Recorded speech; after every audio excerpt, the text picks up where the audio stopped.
everyone, this is Tim from Your Six Studios. Today in this video, I'm going to show you how to connect your Xbox controller on over to your iPhone, and this is rather easy to do.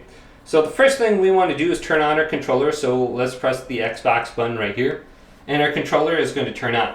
Now if you have this connected to your your Xbox, just a heads up, your Xbox is turned on somewhere in your house, so you might want to turn that off later when we get done here. So go on over to your iPhone now and go to Settings, select this and scroll on down until we get to Bluetooth. Select Bluetooth, make sure this is turned on. Go on down to Other Devices, go back to your Xbox controller and press the pairing and syncing button right here. So if we hold this down, you can see the Xbox symbol is blinking.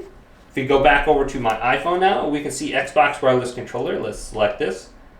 And it is now pairing. So let's go to pair and select it. And it's connected.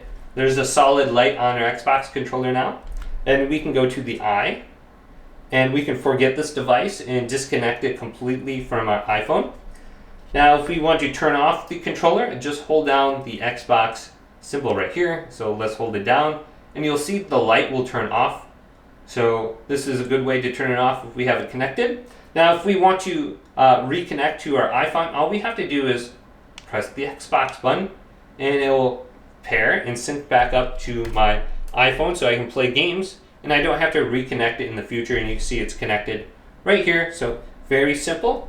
Hopefully this video did indeed help you guys out. If it did, leave it a big thumbs up and subscribe to my channel down below for more tech help videos coming up next on Your Six Studios.